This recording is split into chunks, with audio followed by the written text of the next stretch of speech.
How you doing, YouTube? Matt Mass Beer Reviews, back with a little bit of mystery beers. Yeah, courtesy of my boy, Jerome, setting off a bunch of beers that he's crushing on as of late. So we'll see what the sucker has to offer.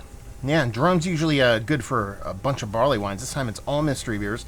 I think it's the third out of the four that he sent me, and they've all been relatively light stuff. But it is summer. It is crusher time.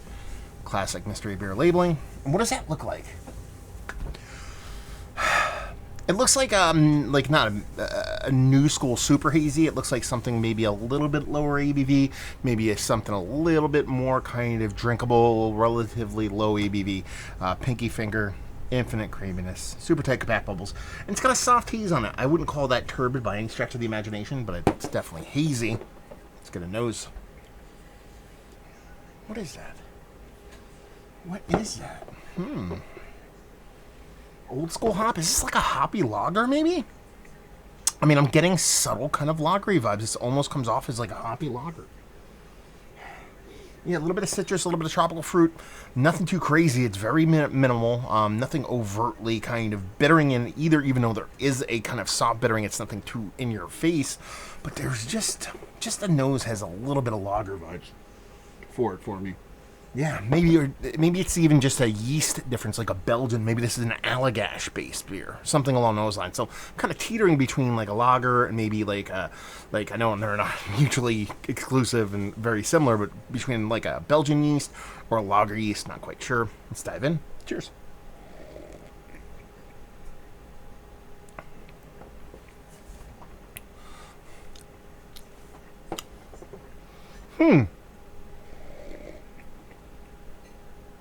There's like a tannic tea thing going on with the hops here. Very much herbal, very much kind of like almost like old school British hoppiness, like Fuggles, Kent Golding kind of thing going on. But there is a little bit of soft kind of fruitiness in there. Comes off a little bit citrus. This has got to be a hoppy lager. It's got to be a hoppy lager. Super crushable, super drinkable.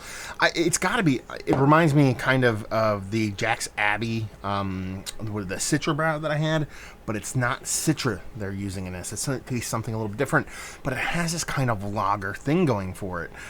This crispness, this cleanness. I'm not getting a sulfury kind of funkiness on it.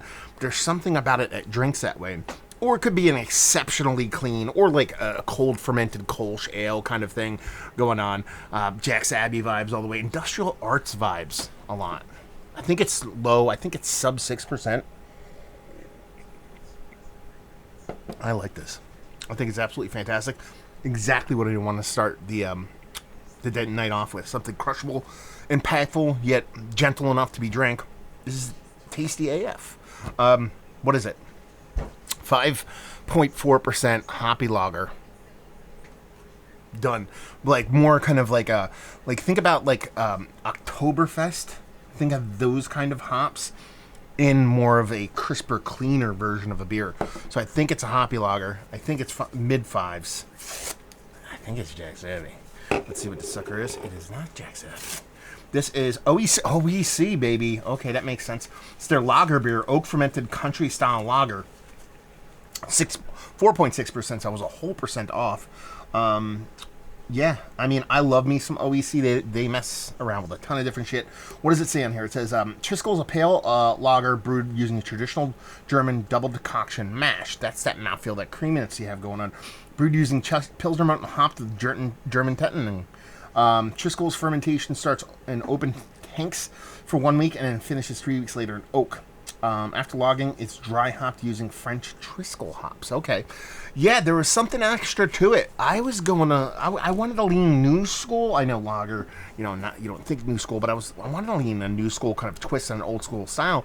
Kind of center, a lot of traditional hops, but I think that oak, which I completely missed, adds this dryness and kind of amps up that kind of old world hoppiness in a very beautiful way.